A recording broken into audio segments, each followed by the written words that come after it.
Again, thank you all. Welcome to this month's presenter series. And I'm looking off to my other screen here. Sorry, just so I can read off a little bit about George. But I'm excited to have George Sample back with us. Some of you have seen George a few times now. I know Megan on our call yesterday when I had given a reminder out to come today's session. Megan says, "Oh, yay, George! I love George." So I'm excited to have George back. If you haven't been at a presentation with George before, you're really going to enjoy it.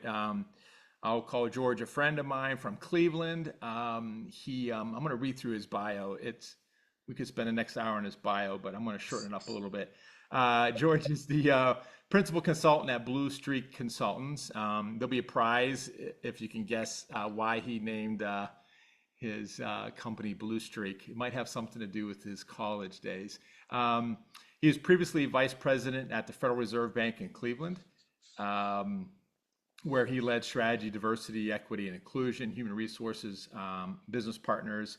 Prior to joining the bank, George was the director of HR at Cuyahoga County Public Library, also roles at the Northeast Ohio Regional Sewer District, as well as roles at the Lubrizol Corporation.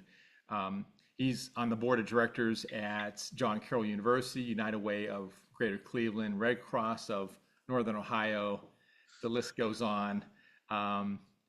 George is the man of Cleveland, I will say that. He's also been the past president at Cleveland Society of Human Resources, or SHRM, which is where I first met George. He's going to be talking about leading with authenticity today. And George is one of the most authentic leaders I know. So I can't think of a better person to have on today. So with that, George, all yours. Take it away. Well, I appreciate those kind words and that warm intro from that long bio. I got to shorten that thing down. I'm going to share my screen with everybody. You should see a picture of me looking sporty, saying some words with a microphone or something like that. So we're going to talk about leading with authenticity today. Like I'll have definitions for that. Um, this is kind of a choose your own adventure to a certain extent because with this, I want folks to walk away saying, "Hey, I can actually implement this.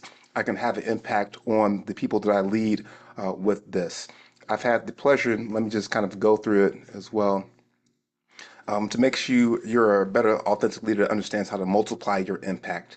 And that's one of the key things for me. Every organization that I've been at, I've been part of our succession planning, workforce planning processes, making sure that we understand how to intentionally develop leaders of the organization.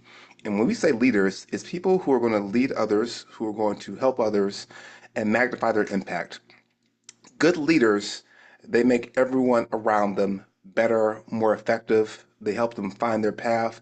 They help them connect into the mission, vision of the organization, community thing, whatever it is.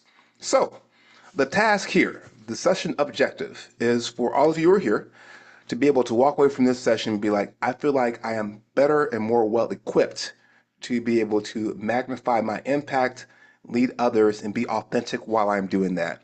And we're going to talk about authenticity in a number of different areas as we go through this journey.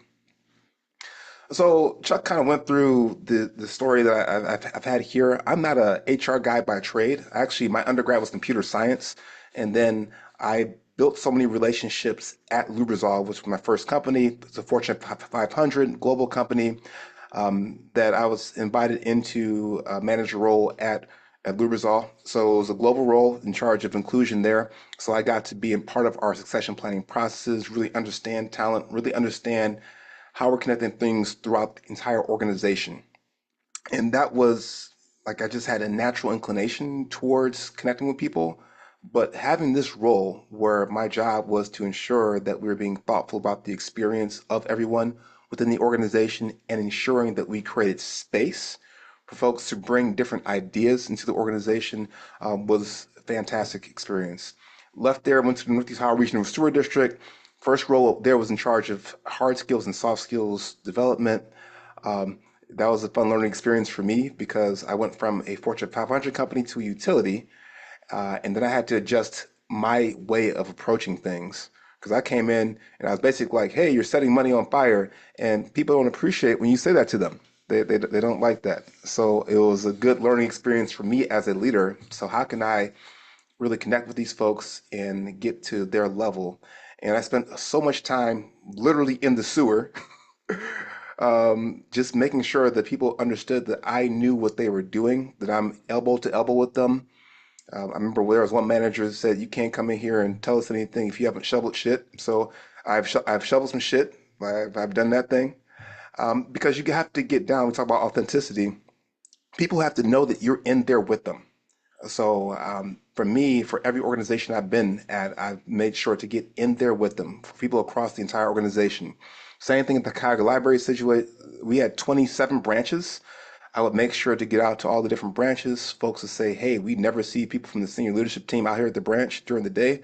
I'm like, I'm your guy. And the Federal Reserve Bank of Cleveland, which was a fantastic learning experience for me. It's one of those things where it is a singular entity. However, the parts of the bank are exceptionally siloed for a bunch of different legal reasons in regards to what information they have. So I was one of the people who was able to more effectively navigate those silos than other folks and do it in a way where I really was curious about the experience of people around the organization. In parallel with that, so I've done those are the payrolls. These are the volunteer gigs that I've done. Been in board leadership positions for a number of different organizations. So I've been able to have impact both within organizations on a for-profit basis and also in community organizations. And when you talk about volunteer leadership, I mean that's where the rubber really hits the road. It gets really, really tough. We talk about volunteer leadership. So hopefully over the course of this conversation that we're going to have for the next 17 hours, we'll be able to incorporate some of the different experiences I've had and hopefully connect that to the experiences that you're having as leaders as well. And we will bounce some questions around because I want to hear about your experiences and make that part of today's conversation because this will be a conversation. I can't listen to myself talk for so long. So here's my definition of authentic leadership. Just knowing the impact you want to have, understanding who I want to impact, understanding the value I provide. All of us provide a value for number one, our technical competence, but also us as leaders. What are we going to do in regards to getting people on the same page, getting people marching towards a vision, but also understanding the individual needs of the folks that are around us. So that is a lot of things we're going to do. So here goes the roadmap that we're going to talk about over the course of today's conversation. So, a culture community, being a trusted advisor, for those, that's a book, to Trusted Advisor. It's a fantastic book. I would highly recommend. Go talk about conflict navigation. I used to be a certified crucial conversations trainer. So, there's a lot that I use from there and other sources as well. Coaching, I've been a coach since 2009. That's when I went to my first coaching class and started coaching. So, I've been coaching for this is a decade and a half of coaching. Yikes. Influence. This is a few different really good books that we'll hop into that are fantastic. Just a preview. Robert Cialdini has a couple books that are absolutely amazing. One's Persuasion, the other one's Influence. They will help you and endow you with Jedi mind tricks and things that will help you navigate situations very well. And then we'll get into talent development because a huge part in regards to being an authentic leader is understanding the folks around you and understanding how you can use your power, influence, tools, resources to develop the folks around you in a way that works for them. Not just casting roles upon folks, because I've been in those conversations where we've been like, well, what does that person want to do? They're really talented. What do they want to do? And no one in the room had any clue whatsoever what that person wanted to do with their career. So as we talk about talent development, part of that conversation has to be, are we asking folks what they want out of their career, what they want out of life? Because your career is a big part of your life. Are we having those conversations? Or are we just allowing folks to just come, work really hard, and then just leave their career to the winds? Us as leaders, it's helpful for us to be able to have some really good chops and skills when it comes to intentional talent development. So let's hop into cultural humility. So I like this quote.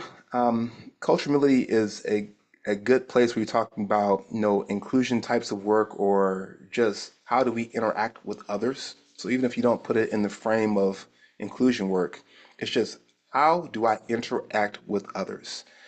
And I always talk about curiosity. Like, are we curious about the experience of others? Are we curious about, the perspective of others? Because the more curiosity we have as leaders about the experience, the perspective, the path of others, the better we're able to lead them, the better we're able to understand why they are thinking about different problems and issues in our workplace and the way that they're thinking about our workplace. So as the work of inclusion has evolved, and every field evolves, the work of inclusion is no different than any of those fields. We were in a place of cultural competence to what I would say is cultural humility. So you see these three kind of Venn diagram circles going on here. On the left is cultural competence, on the right is cultural humility. In that middle, there are some of the things that both of those kind of disciplines share. So in the cultural competence piece, it's the I can read a book and now I know everything about Gen Z or Gen Alpha, or now I've read this book and now I know everything about men or women, or oh, this person comes from this country or this culture, so now that I know they come from this culture, I now know everything about them. That was kind of the underlying pretense for cultural competence of if I learned enough about someone's culture, then I can understand how to interact with them.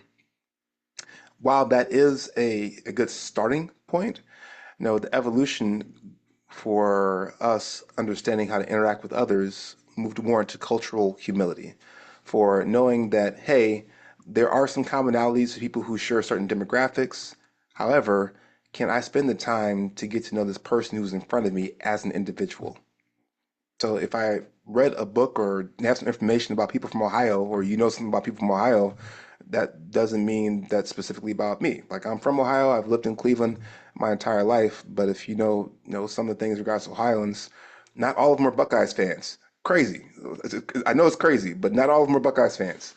Like, there are so many different things you could say, like, oh, you're from this place, so I'm going to make these assumptions. But then when you start having the conversation, you start to be curious about the experience of that person in front of you, you begin to learn a lot more. And what you realize, it's a lifelong journey. So one of the things it says, that fourth bullet on the right side, it's a lifetime commitment for us understanding the folks who are around us. So instead of just saying, oh, this is a woman, so these attributes, or oh, this person is African American, so these attributes, or oh, this person is a millennial, or oh, this person is whatever Gen Z, they have these attributes. Let's spend the time, let's be curious, and let's start to understand the experience of the folks who are around us. I will pause here because I've been spouting a lot of hot air for a very long time to see if there are any thoughts, comments in regards to kind of this slide that you see before you. George, I'll ask a question just because when I kind of entered the workforce as an early leader, I was told don't get too close to employees because you're not supposed to be their friend.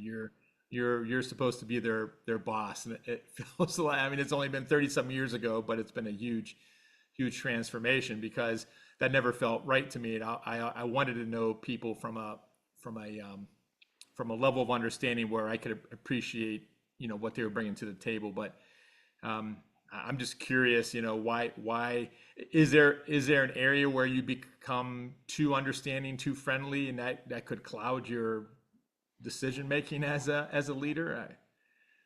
Yeah, and with most things, when interacting with humans, there's not a like fine line. There's like this area over here, this over here, and there's this huge area in regards to gray. So what I say is that workplaces, they are not families. These are businesses. We have to make sure that we are here in service of the mission of this organization. However, these are businesses run by humans. And these humans have feelings, they have the significant other, or they have aging parents, or they have kids that are sometimes sick, or they have grief. Sometimes folks have loss and grief. There was a call I had right before this call. I was talking to my point of contact for a session I'm going to be doing next month, and she was just talking about, 'cause she's an inclusion practitioner, and she was just talking about her sessions. She has a son who's 33.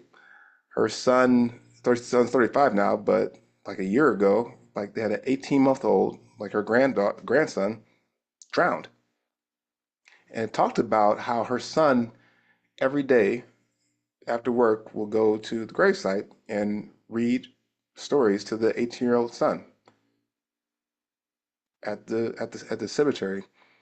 So when you hear stuff like that, and I'm just sharing that because I just heard that and it impacted me, it's knowing that everyone you talk to and interface with, they have their own story, they have their own family, they have their own losses, they have their own issues that they're dealing with.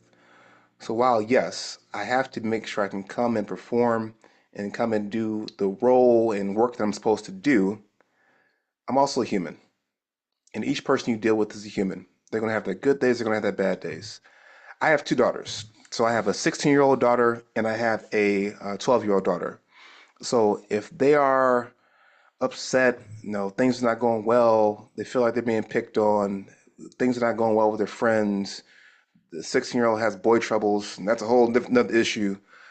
Like that impacts me. That impacts my energy, but I have to make sure that I'm still going to show up for whatever where I'm at. Like when I come to into this setting, I have to make sure that you are getting value out of this session, that we're sharing things that's going to be helpful for you as a leader. It's going to help you be a more impactful and effective leader for the people that you lead. But we have to remember that they're people. They're humans with an entire life, and that's with them. Whether they can compartmentalize it, some people are better than others at compartmentalizing.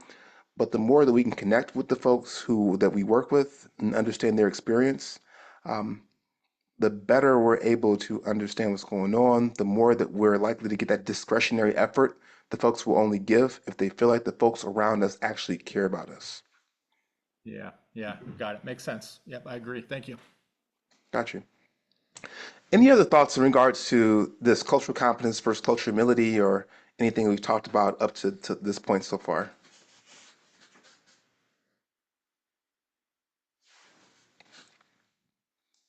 Okay. Like one of the things that I talk about, because like when I'm doing a class specifically on doing workshops specifically on cultural humility, is we always start with the unpacking our own journey. Because if we're going to be more empathetic and more thoughtful about the experience that other people are bringing to the workplace, we have to, number one, step back into what's our own experience and what things in our life have impacted the way that we interact with others. And this is usually like when I'm doing like the workshop, like I'll stop and we'll actually like break off into smaller groups and have people be able to share those kind of things. So now I'll definitely open up the floor for folks to do that if they'd like to. And I'll start with me. So one of the things for me growing up, uh, my mother took us to the rec center for every sport. So growing up, I was at the rec center all of the time. So football, basketball, baseball, swim team. This was back in the days when youth sports were not 12-month-a-year endeavors. So I would go from like sport to sport to sport. And just that impacted me in a way where I'm always been interested in regards to dealing with teams. I've always been one reaching out to others. Um, and I've carried that over into like my high school experience, my college experience, and the experience I've had in professional life as well. So just that work that we did, of always being at the rec center or always at the church as well. The church, I play drums for my church. I give drum lessons after church every Sunday. So those things, I like being around groups. I like interacting with other folks. And I know that those are the foundational pieces of me and why I interact that way. So how about some of you? Anyone willing to share some of the things the experiences in your life that impact the way that you interact with others?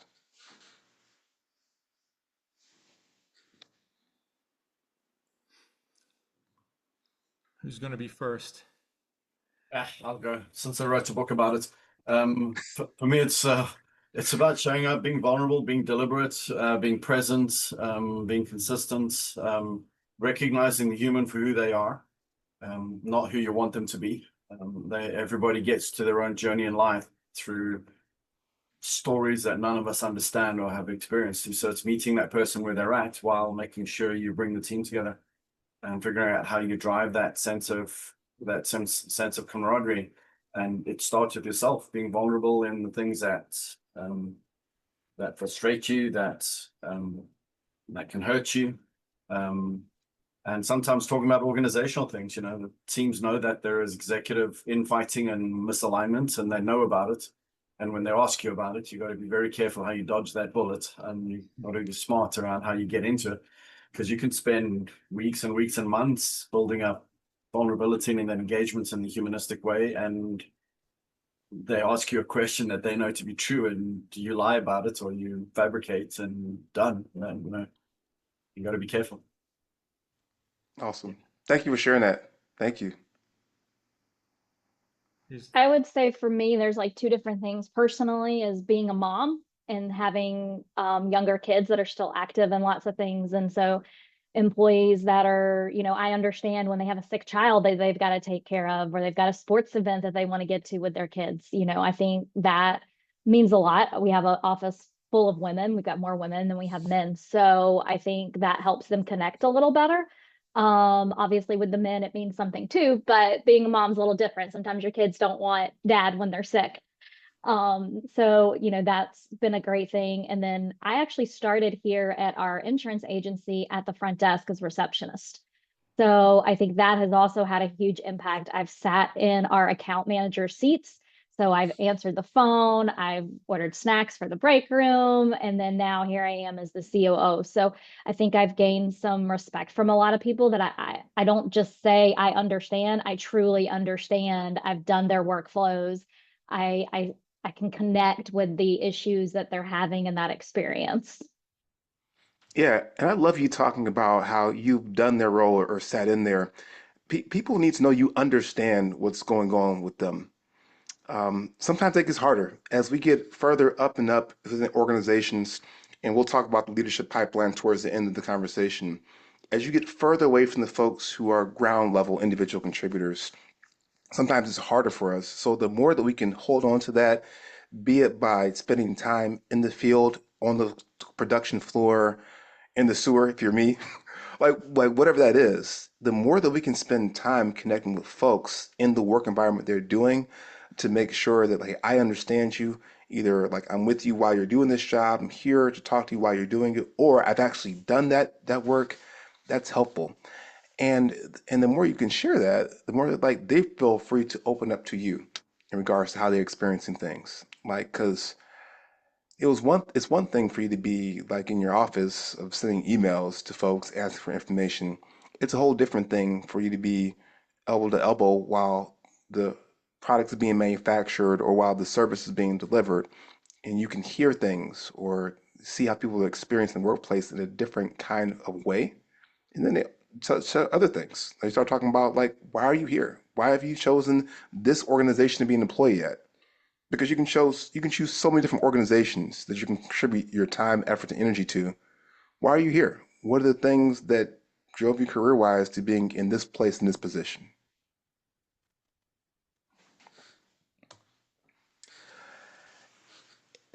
This is really important. So as we go on this like different lived experiences and unpacking yourself, and then now really stepping into after you've unpacked yourself, you know, understanding that everyone who comes to an organization comes to that organization with their own lived experience.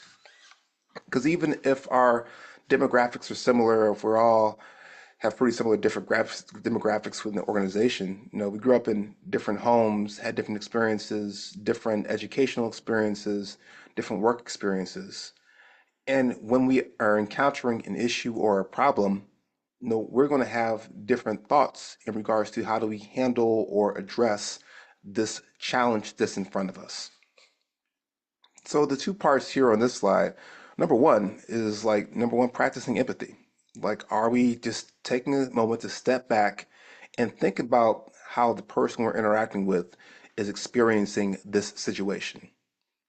So if you're the COO of the organization, if you're a higher level executive within the organization, does the person you're interacting with, do they feel like they have place enough to even come to you with a challenge or issue within the organization?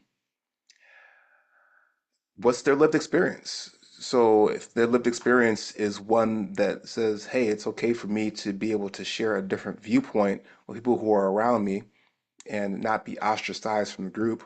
Or have they had a lived experience that says, hey, if someone says something in a meeting, I better not challenge them, I better fall in line? The more we can understand their lived experience that they've had, life-wise, career-wise, the better we can do as leaders at creating environments for them to be able to share as much value as they possibly can.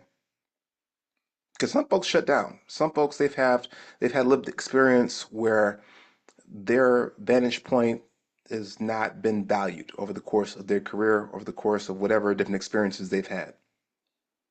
And the more you could think about just stepping back for a second and trying to have some empathy, think about the lived experience of people who are around us, the better we can do at engaging folks into bringing their full brilliance into our organizations. Because that's what we really want.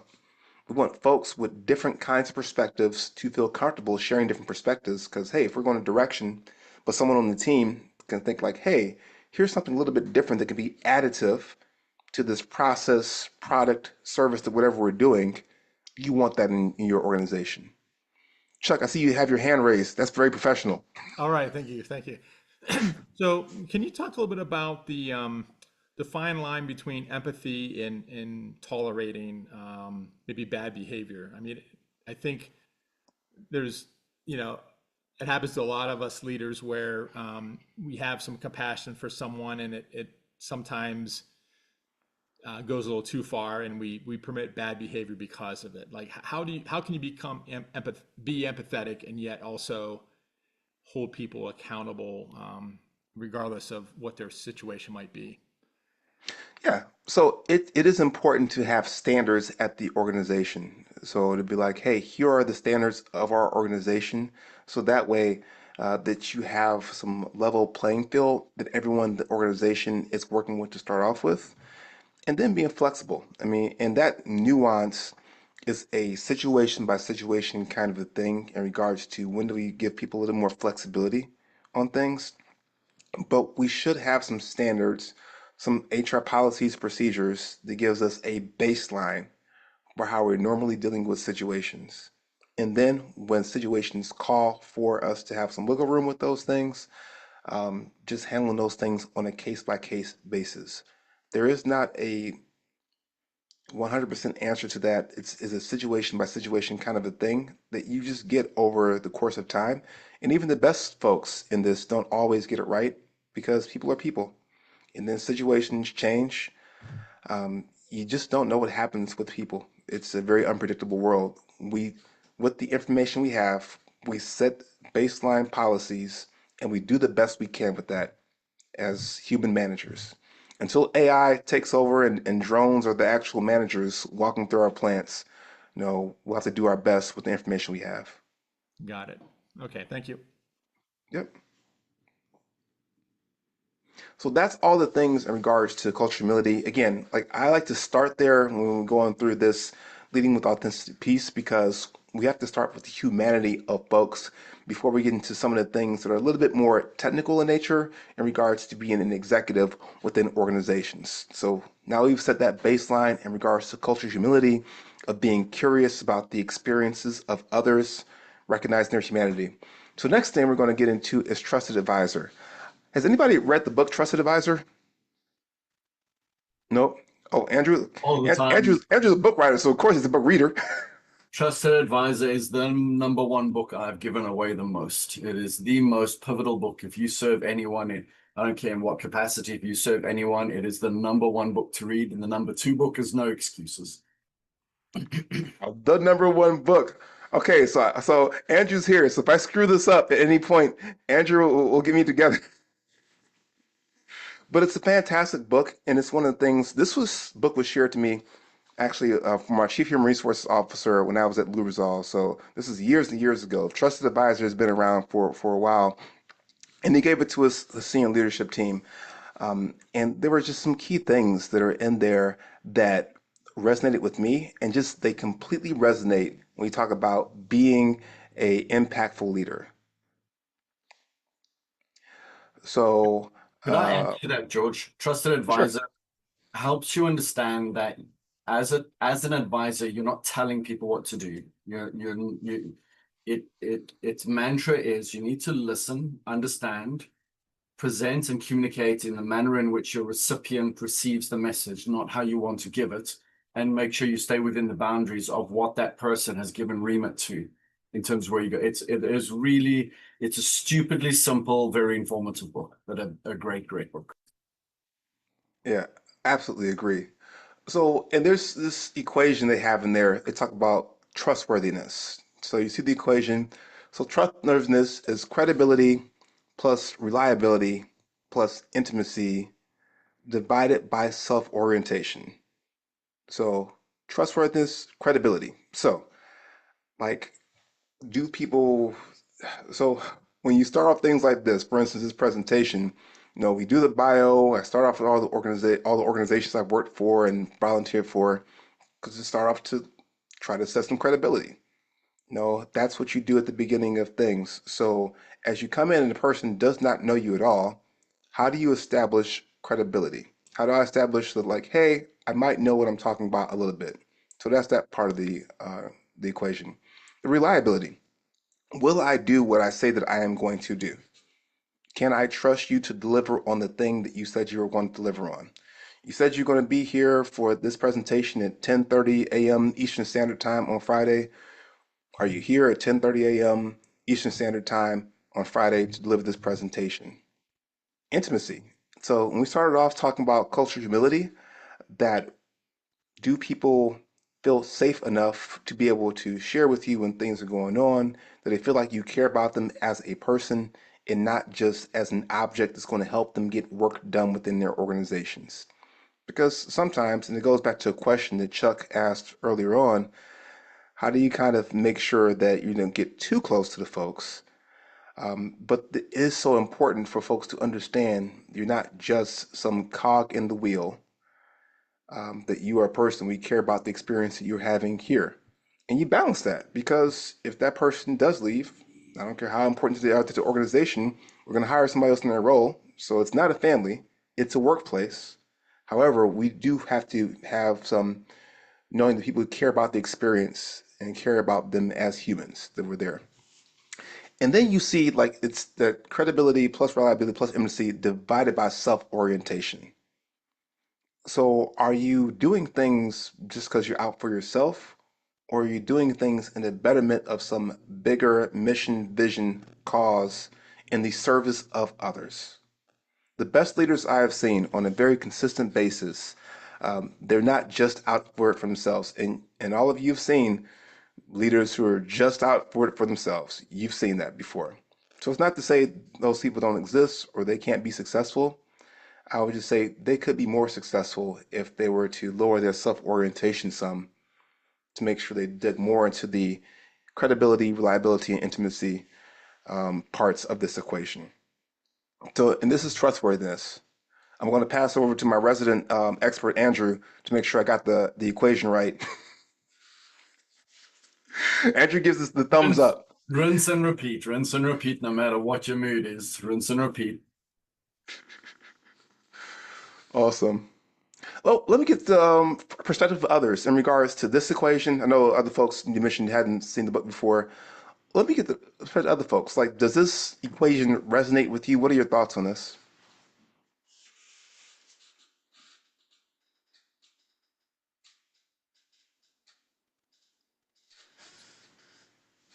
Yeah, I can go ahead. Totally agree with that logic there. I kind of moved into a leadership role pretty early on in life, and it was into a long established organization. And the credibility and reliability is something that is consistently highlighted to me on how important that is. The intimacy is, I think, um, is obviously important as well, and I think I've done a pretty good job at that. But the saying, meaning what you say and saying what you mean, and then following through is, I've seen a bunch of traction lost. But I've screwed up, and on the team too. Like, you hear the issues that causes when that reliability piece fails. So Yeah, totally agree with that. Yeah. I mean, and you see it start to erode where folks, the perception of them is they're not going to deliver that thing when it was promised, or they're not going to get back to you, or, well, I sent them an email and they never replied to me, or I left them a call and they never replied. Like those things with this overall trustworthiness thing is so important for us as leaders, folks to be able to trust us. There's just so much in our workplaces that depends on trust as we deal with the folks who are working within our organizations and also the customers who work for us. Like, will that company ship by the delivery deadline? If there's a problem with this company's product, will they deliver us, timely, effective service in regards to that product?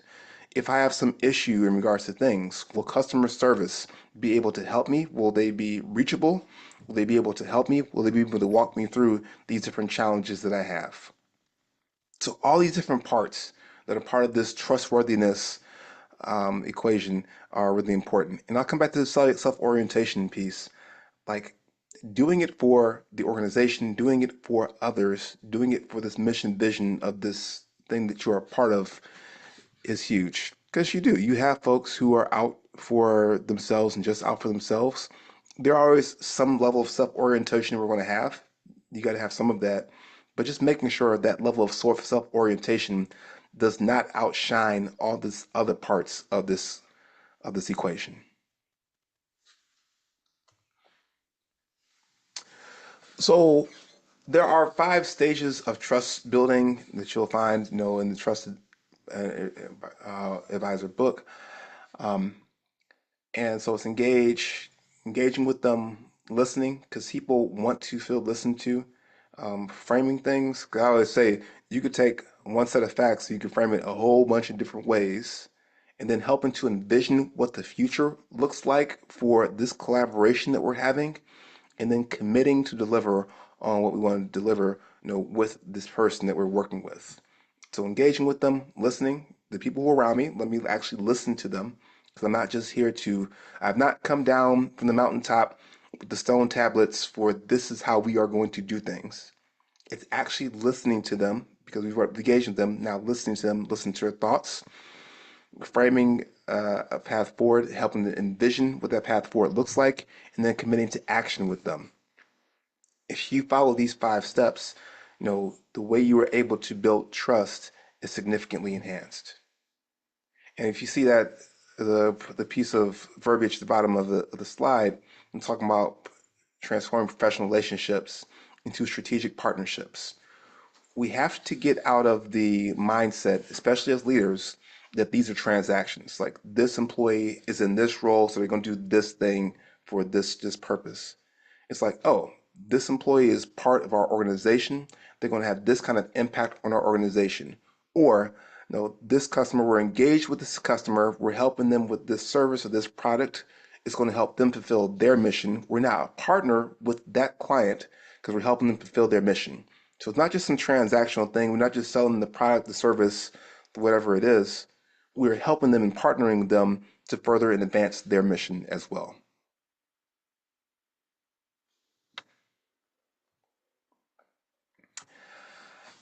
And and I think this is the last slide I have for this. It's just making sure that we're people centered, making sure that we are prioritizing our relationships with the actual humans over just the outcomes. And again, the title of this presentation is Leading with Authenticity.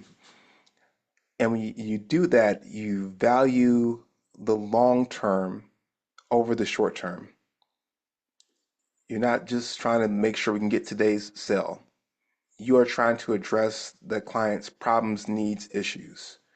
You're trying to better understand, like, why do they? So they say they want this thing. Why do they want that thing? Because we can either go the route of they want to buy this thing. Okay, here goes this thing. Or we can be more acquisitive, like, okay, why have you engaged with us? Why did you want this service? What is it you want to happen in your business? Because that level of us really being prioritizing the relationship, really trying to understand their intended outcomes, sometimes allows us to create solutions that are more comprehensive, that are bigger, which would mean both more business for us as an organization, and then also more impact that we can deliver for the client or customer they were working with on the thing. But this is all born out of us being people-centered. This is all born out of making sure that we understand not just the logic in front of us, but also some of the rational, some of the emotional needs that come along with whatever the ask is, or if we're talking about our employees within the organization, what they want to get out the role, or what they're trying to get out the work they're doing for us as well.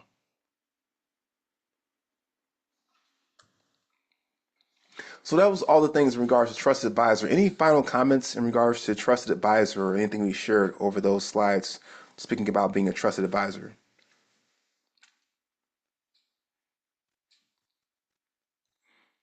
All right, next up is fight night, conflict navigation.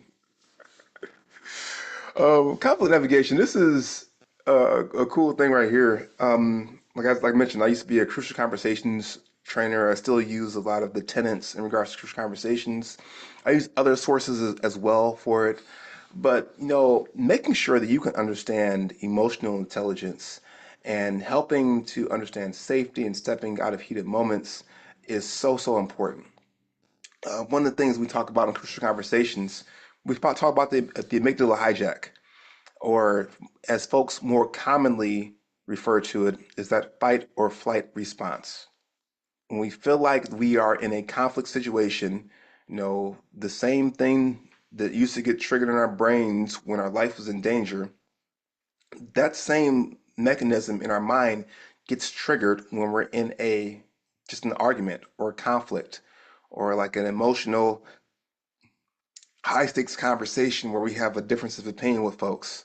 It's the same thing. So you ever been in a situation where the conversation gets heated? You said some things or acted in a way that you're like, that's not really me. It's because you're literally thinking with a different part of your brain. If your brain goes into fight or flight, if the amygdala takes over, if the cortisone gets into your system, you're less able to access the logical, rational parts of your brain. You're more working with the reactional parts of your brain. So one of the biggest pieces when you talk about, conflict and negotiating, navigating conflict is how do we, number one, regulate ourselves and that emotional intelligence piece of like understanding, okay, I am right now um, heightened, like my emotions are heightened. How do I bring this down? How do I calm myself? That's a big part in regards to conflict navigation because you won't remember any of the different steps of any process if your amygdala is taken over and as cortisol is just going. So let's talk about like conversational safety. Um, People will, when you get in these conversations that sometimes start to become heated, um, people will sometimes shut down.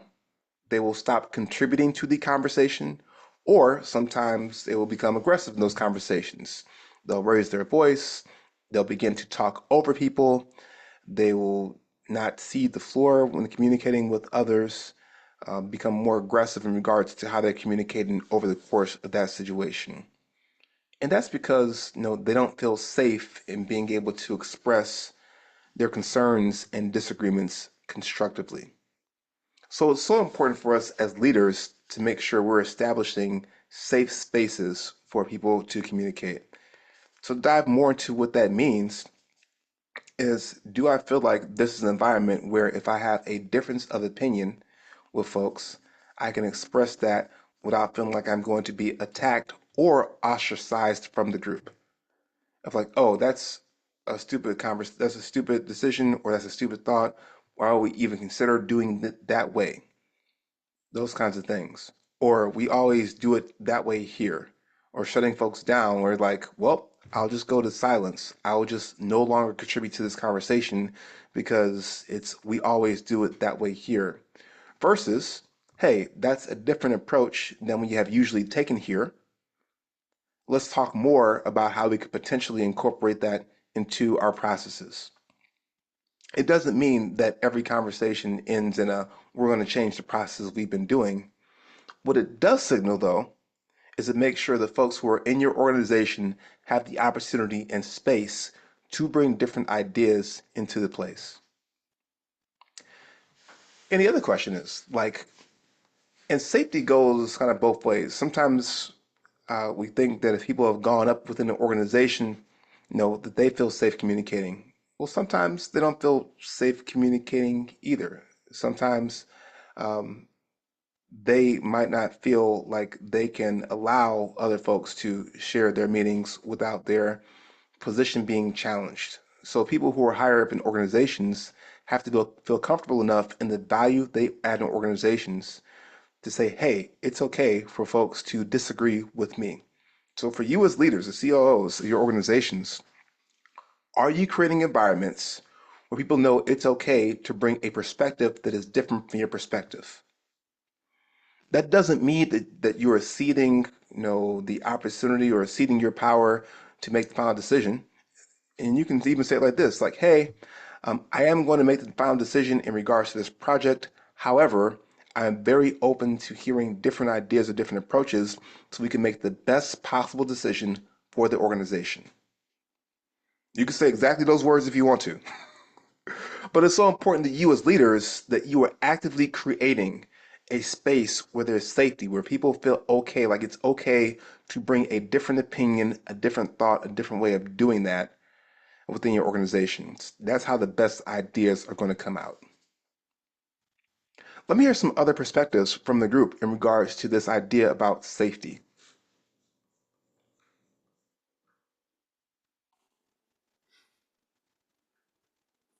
I'm going to call on you, Megan.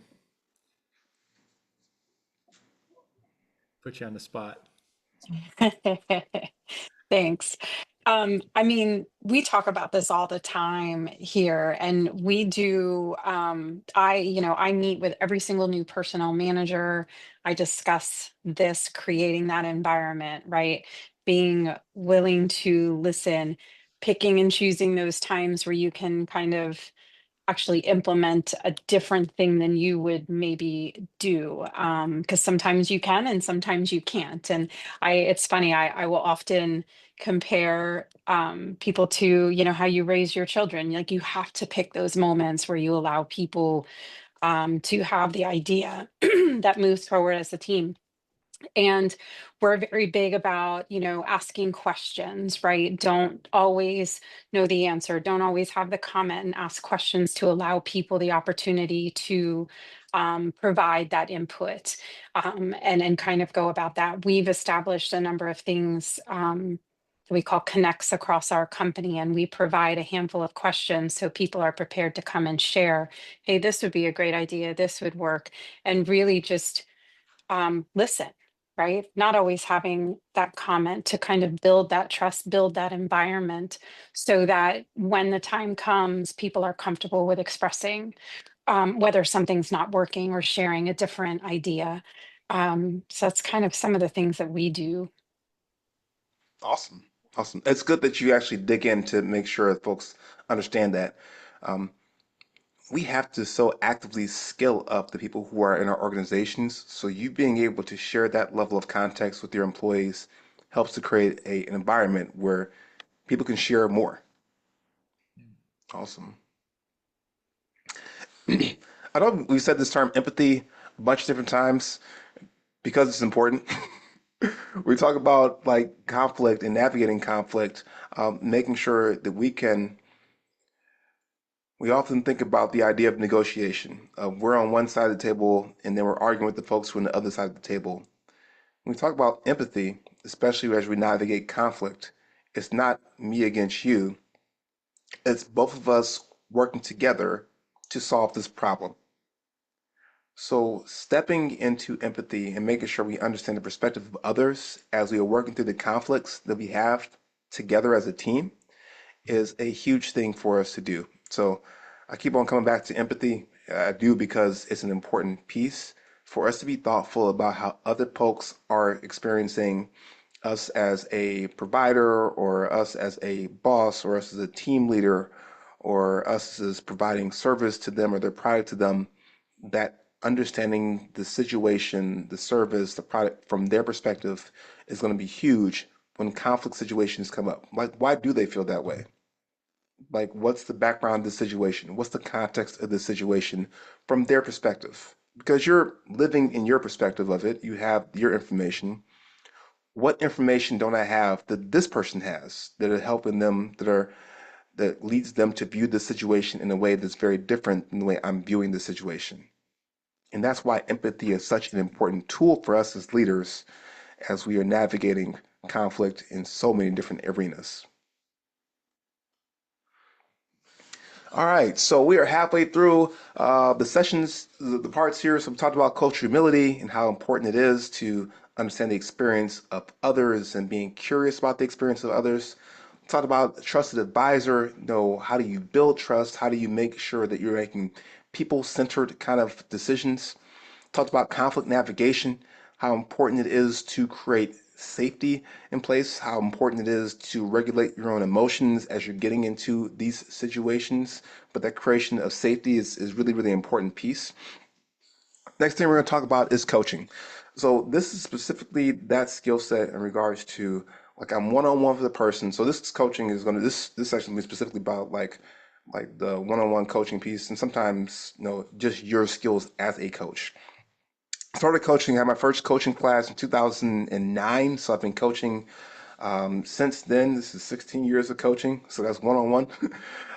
When you talk about coaching, it is like, how do you create a framework to help people to walk through and solve their challenges, helping them and giving them the thoughts, the guide rails for them to be able to solve those challenges. And it's different than consulting because sometimes you're managing folks, sometimes you're consulting, but this coaching thing specifically is a skill set that does not just come automatically with you stepping into a managerial position. I actually coach a number of different directors, manager level folks who like they struggle with this coaching skill set because it's just never been really talked about with them in regards to how it could be impactful for folks. So with this coaching skill set, it's like how do you sit in front of someone to be able to say like, hey, here is a framework, here's a different way for you to approach things. Why did you approach it this way? Tell me about what your goals are. Tell me about like why you are approaching your career this way, why you're approaching this challenge this way. Sometimes it's situations of just understanding, oh, like you handle the situation this way. Give me more insight in regards to why you handled it that way, and just digging into that and allowing them and helping them walk through how to better approach that situation better going forward in the future. How many folks here have taken coaching classes or has coaching as you would say, a solid part of your tool set? Awesome. So Steve, say more about your coaching skill set. So this is relatively new for us, but we've kind of after reading the book, The Weekly Coaching Conversation by Brian Souza, really Mhm. super simple read, but it kind of changed our mindset behind it. We've implemented that wherever we could of weekly one-on-one coaching sessions where the the main objective is to check in with your people on if they're reaching their goals and how I can help them better reach their goals and how I can continue to challenge them moving forward. Um, so it's not an operational meeting by any means. Sometimes it kind of the lines get blurred, but the focus is just personal development of the staff and how I can do better in because my job is I'm gonna see a lot of issues if I'm just trying to manage people to reach my goals. It's my job is to help them reach their goals and make sure they align with mine and the organization. So huge shift in philosophy for us, and it's been working pretty well. So That's excellent. And thanks so much for sharing that because that's the same thing I've seen like with coaching of you focusing on like what their goals and they're more engaged. Be like, oh, they're really trying to help me work through my career, work through my problems. And I say all the time that we can't make people do anything. There's nothing you can make them do. We can invite them into like here's what and you see things like in regards to skills in folks. You see potential in folks. but you can't make them do anything. You can't make them express those talents or skills that you're seeing in them. You have to invite them into expressing those talents in a way that's constructive for your organization and constructive for them career-wise. So being able to be an effective coach, to sit down with people one-to-one, to help them give frameworks for different challenges they're facing, for how you see their potential, how they can grow their potential, how they can grow their career, help them be more thoughtful about what they want out of their career, how they might decide to progress. That's a huge thing for you to do. And Yeah. coming back to And this idea, go ahead. sorry to add, we also have lumped in personal goals into those meetings. Yeah, We've kind of allowed them to explore that as they feel comfortable. But yeah, and you'll get a mixed distribution of like who wants to talk about work and who wants to talk about personal. But it's been, you just allow that freedom for the human to come out, and that's been very positive too. So yeah. So I mentioned I've been coaching for it's like 16 years. That's professional coaching. I've been soccer coaching for 8 years. And this is one of those things where it's like I always say you can invite people into what you want to do, but you can't make them do anything. And that's the thing when we talk about like these are a bunch of 12-year-olds. This is us finishing our season up a couple weeks ago. This is actually the old picture. We won the championship like in our season up, but I like this picture better because they're looking all fierce. Um, you can't you have to invite people in to do things. And I've been in a bunch of different HR leadership positions, and I say 95% of the behaviors from 12-year-old girls is what you will see by the adults in any of these organizations. I said they're directly correlated because it's the same thing with them. Like, hey, you're going to be on this field. Like, I'm not going to be on the field with you. Here's what I want you to do. Here are the things that you're going to do that can contribute to the success of the team. So each individual person has to know what their role is going to be. So for me as a coach, it's how do I know, okay, you're going to play this position. You're going to play this defender, or you're going to play this midfielder, or you're going to play this striker position, or you're going to be goalie. Every person in your organization, they have different roles that they play. And they're going to be part of the overall success of this team. But for me as a manager, as a leader, I have to make sure that I'm coaching each individual, according to their skills, according to their speed, according to their soccer IQ in regards to how they're going to navigate their position. And then that all has to come together as a team. So you can't make people do things. You can invite them into like, here's what can happen for you to have your best performance, and that's going to help us as a team succeed. Any other thoughts in regards to coaching, the skill sets involved with coaching, and how coaching can impact you as a leader?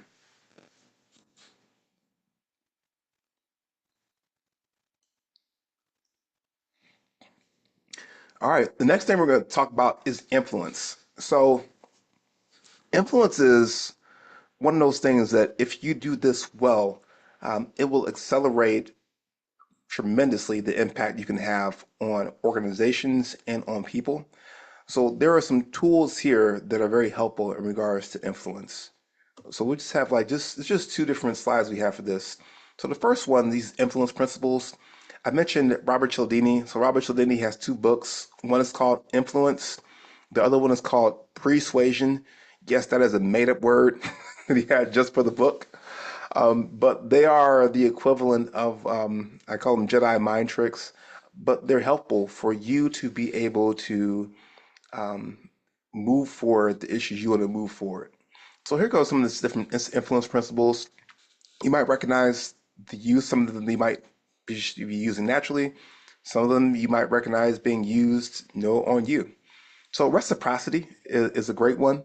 If I do something for you, there's a natural inclination for you to do something for me. And these don't have to be huge things.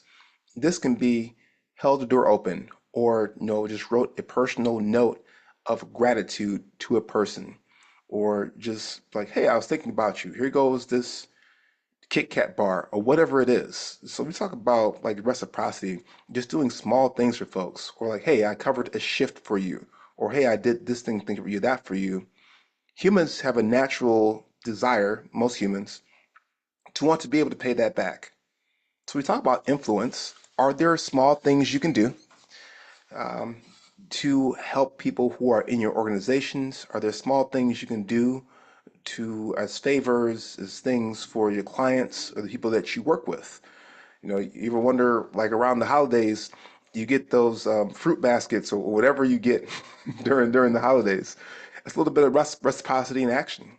So, are there opportunities over the course of the year for you to do just small things, just tokens to make sure folks are aware that you're there, that you're doing just small things for them to help make their life a little bit easier? Because when you do that, you trigger the reciprocity kind of switch in folks' mind, like, oh, this is a great thing they did for me. I now want to do something for them. Second thing is that liking piece. So when folks see that you are liked by one person, they're like, why is that person liked by others? So that liking piece is an important piece for you as well. Social proof. It's the everybody else is doing it, so I'm going ahead hop in here. We do follow the herd pretty often. We follow the herd pretty often. So especially when we're in new kind of settings, be like, I'm unfamiliar with this setting. What are other folks doing? Or you might even reach out to friends who've had experience with something because you want to understand, like, I don't know this situation. I'm unfamiliar with this situation. Let me figure this out. You can leverage social proof for yourself as a leader of an organization, being like, hey, I would like us, our organization to do this. As we can see, the leaders in our field, these 2 or 3 leaders in our field are doing this as well. Maybe this is going to be a solid way for us to go as well. So this is an important influence tool for you to think as you are positioning different ideas or different policies or processes or whatever it is that you would like to position, the social proof piece of, hey, these other successful organizations or successful people are doing it as well. This might be something we'd like to do. The influence and principle of authority. So as you come into situations where folks especially don't know you or you're dealing with new clients, the authority piece is really important. So it goes back to that credibility when we're talking about trusted advisor. That's why sessions like this start off with a bio. That's why they start off with the person telling their story, giving the background. Like, hey, I've been in HR leadership positions for important organizations. I've served on the board of directors. Like, I have some authority. I have some experience in regards to this subject I'm talking about. So the more that you, as a leader, can signal, that you know what you're talking about, that can put up the flags of credibility, that can say like, hey, I've done this, I've had this success, I've worked for this organization, we've had these clients. That's why whenever I send like a deck or proposal, I have a list of the logos of the different clients I've worked with on that thing. It helps to give the image of authority there. So for you, as you have points that you're trying to influence different situations or people, the more signs and signals you can put of authority, in whatever you're doing, the more influence you can have. Scarcity, when there's not a lot of something around, that thing becomes more valuable. So I'll say it again. When there's not a lot of something around, that thing becomes more valuable. So this is a tool for you to be thoughtful about. If something's going, that's why you get those offers like, hurry now, this offer expires in 24 seconds, or whatever it is that they send you in your email. No, they're trying to create a mindset of scarcity in you. So if there are opportunities for you to be able to point out in your service offering, your product, or whatever it is, how there's scarcity here, like we have a limited production run of this thing, get it now, or there'll be less, or it's going to go, or we have a finite amount of tickets, or we're only going to make these, like creating that level of scarcity will help push for your influence in situations. And that last piece in regards to an influence principle is consistency. Humans like to be consistent with their image of themselves. So, if someone says that they're going to be somewhere by a certain time, you remind them they said they're going to be here at that time. They want to get in line with that level of consistency. Or they said they were going to produce the TPS report by 2 o'clock on Friday. No, you reminded them they said they were going to give you the TPS report by 2 p.m. on Friday. No, that is an influence principle you can use. Just reminding folks of the commitments they have made because humans want to be consistent with themselves. Any thoughts or questions on any of these 6 influence principles we just briefly touched on?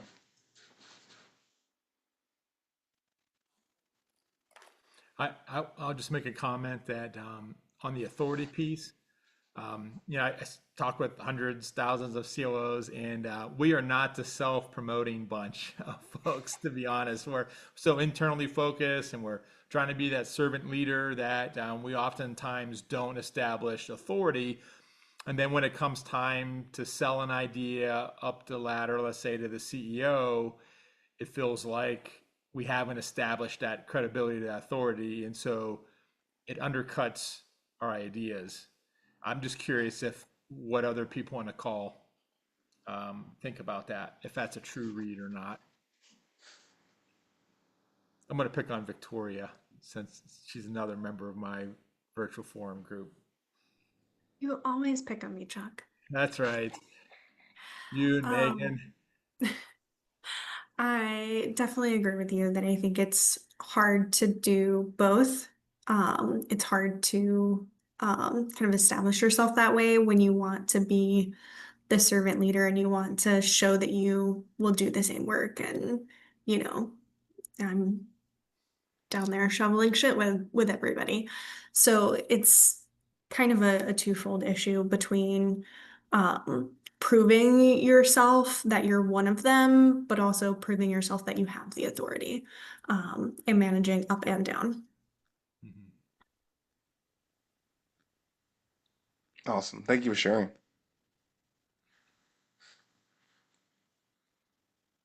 I want to know if are there any tricks to establishing authority in a way that doesn't come across as being too self-promoting? Yeah. So if you have, because you got the authority, you have different experiences you've had over the course of your career.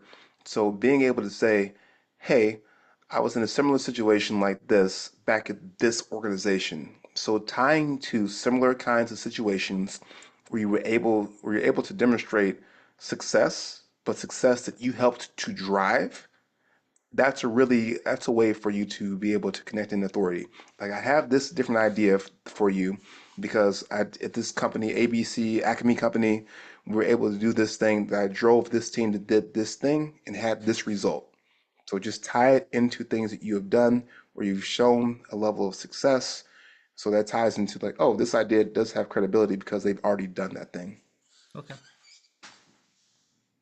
And that's why, like, when I'm doing these sessions like this, like I have so many different stories that I can pull from my experiences within organizations or different clients that I work with, or different things that I've read from the number of different books that I'll pull as source material. It's pulling those as like, here go successful stories. Either I've done them myself or I've read other folks who've done these things to pull it in. So the more of those I can pull in, the more credibility it lends to the whole conversation. Yeah. Oftentimes, to about in terms of learning, teaching is a great way of establishing authority as well. So the opportunity to do in-house training so that the organization sees that you have some authority on the subject because you're at a level of being able to teach it. I guess would be another idea. Yeah. Thank you. Can I say words and those words are intelligible? So this is a little bit different. Other were the 6 principles of influence. Here go 6 sources of influence. Because oftentimes when we're trying to get someone to do something and they're not doing it, we just think it's a personal motivation thing. They don't want to do it. And most of us stop there. So there's that top left quadrant. You see there are, well, it's not quadrant because it's 6 of them. I'm not sure the word, sextuple. So that top left part where you see the number 1 at, that connection to values, that's usually where we stop at in regards to our influence efforts. However, there are 6 different sources of influence that we can use to magnify our chances to influence folks as a leader. So the second one, you look at where the number 2 is, it's the cross section of personal and ability.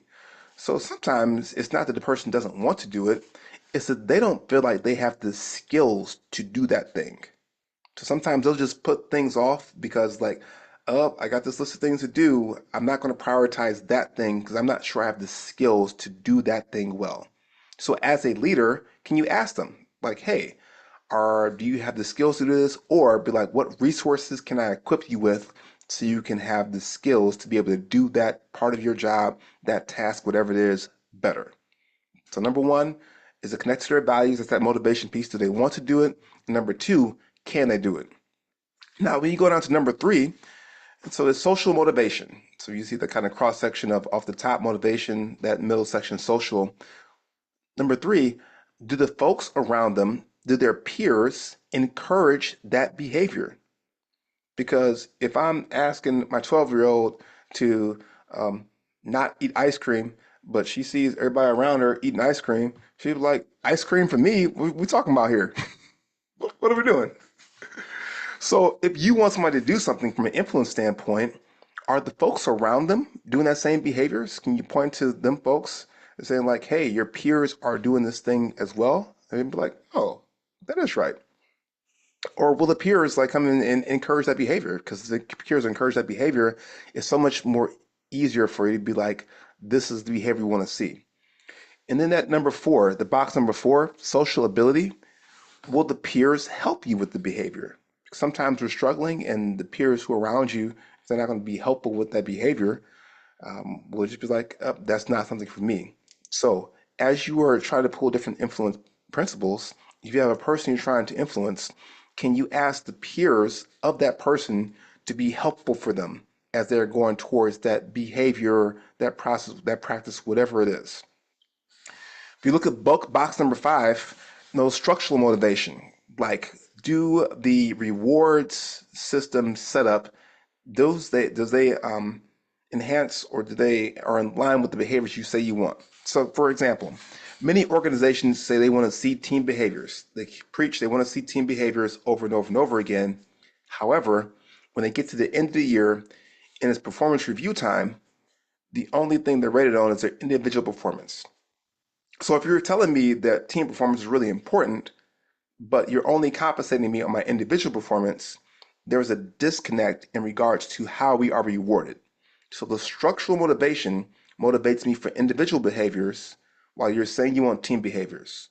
So for you, as you're creating your reward systems in your organizations, be thoughtful. Like, what is the story that your actual reward processes are saying that you value? And then box number six, structural ability. So I am a early morning guy. So I wake up at 5 a.m. every day, Saturday and Sunday included. Now, usually I work out, and I say usually. When I have like my phone like plugged in the bathroom, which is like 10 feet away from me, like I'm gonna work out 99% of the time. However, sometimes if the night before is a little bit long, if I just didn't plug my phone in, I just dropped it on the like bed beside me. When that alarm goes off at 5, I work out like half the time, maybe. And it's not because like I'm a different person. It's literally because my phone was 10 feet away in one instance and right next to me in the other instance. And it's just a thing in regards to environment. That small thing in regards to environment has a dramatic impact on whether or not I get up and work out that morning. So there are sometimes like things that seem like they're really minor within your environments. If you can change those things, it'll have a significant impact on your ability to influence things. Let me hear any thoughts in regards to any of these sources of influence.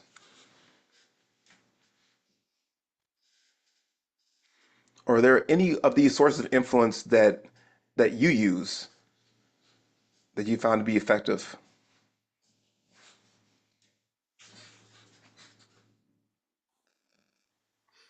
Mandy, you're thinking. I could tell. Yeah. No, I was thinking, I'm trying to think of what, some of the things that we could have done differently with someone that was let go recently. And yeah, I mean, that's the only scenario that's kind of coming to mind on how we could have done things differently with that person, but I don't know. Yeah, I don't have anything. Yeah. Yeah, oftentimes when we do cut someone loose, there's always the after action item review where we're kind of wondering what we could have done differently besides what they could have done differently. Yeah. Yeah. I know we're running short on time, so I'll really quickly hop into this last section, which is talent development. So for this talent development, there's a lot of content that we can hop into. What I decided to land on here is just a quick conversation about the different parts of the leadership transition, leadership pipeline, basically. So this is a book. There's a couple different editions of by Ram Sharam. It talks about how folks go from individual contributor to manager and then to other roles transitions as well. So we'll hop into some of the things. So first we start that first transition, if you see in the left box, we go from just being an individual contributor, basically managing yourself, to managing others. And you see some of the bullet points, below that you see for that transition. Now you used to be doing the work, now you're getting the work done through others. And then you go to from managing others to managing managers, and then managing managers to managing functional managers. So we sometimes overlook as organizations pretty consistently some of the resources, tools, guidance needed to help people as they make these transitions. Now, for you as leaders, because you're members of the COO Forum, so I know that you're equipped with all types of tools and events to get you ready to go.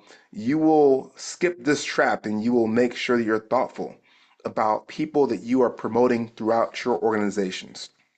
So when you look at that first transition, that person is no longer just a technical expert, because oftentimes we will take someone who is a technical expert and say, hey, you're fantastic at doing this work. We're not going to put you in charge of multiple folks to do this work. Well, that's a completely different job of doing the work versus managing folks who do that work. So even though they may know that work intimately, the managing of other folks is a skill set you have to be able to build that up for them. So can they make sure they're valuing team success? Can they make sure that they can delegate? Because some people who they move to individual contributor to manager, they're still hanging on to a bunch of the work. And then you make the next transition where you're now managing managers. Can you make sure that you are doing skip level communication? Can you ensure that your managers are properly delegating their work? Can you ensure that they're pulling folks accountable to the levels that they need to be doing? Can you ensure that you're making sure you are helping to fill the talent pipeline? So understanding and coaching, future leadership talent. And then you see that next transition. It depends like organization size wide. Sometimes you'll be able to move into a role where you're integrating multiple teams and thinking strategically about the function and how do you impact the entire business. So the key thing, the too long didn't read version is we have to be very thoughtful about people as they go from one level to another level. Because it's not just the transition from individual contributor to manager and then you're good. It's that every different level of management ascension for a person's career development requires different interventions, requires different tools. This next one shows a couple of the other transitions there as well. That last one is basically your transition to that CEO kind of positions and understanding you're not in the work, you're making a few high impact decisions and you're really setting the vision for an organization direction for the organization. So being thoughtful to equip your managers at every different level of the transition is an important thing because once they go into being that manager of others, they're not done growing. There are so many different things that we need to make sure that we're putting into play for them from an individual and intentional development standpoint to ensure they're successful, to make so they don't crash. So I have run out of slides. There are no more slides left. But yeah, so we hopped into culture humility, being a trusted advisor, conflict navigation, coaching, influence, and talent development over the course of here. All right. Awesome. I know we have a couple minutes left here. I'll toss it back over to Chuck. Yeah, well, thank you, George. If we could all come off mute and give George a round of applause. Let's send him off on his weekend of soccer this weekend, or what is it this weekend? This weekend is actually chill. We've had soccer every other weekend lead up to this All right. weekend. This weekend is no soccer, so I get to chill for the first time in a very long time. Love it, love it. Well, thank you so much. I know George well enough that if your team needs another voice at the table, even just on a leadership pipeline, like how to help you think through developing your individual contributors and managers, and are you doing the right things? Reach out to George. George would be a great person to help you think through those challenges. And he's just a really cool person. So at the very least, go connect with him on LinkedIn today. That would be great. So again, thank you, George. Very insightful. Appreciate your time.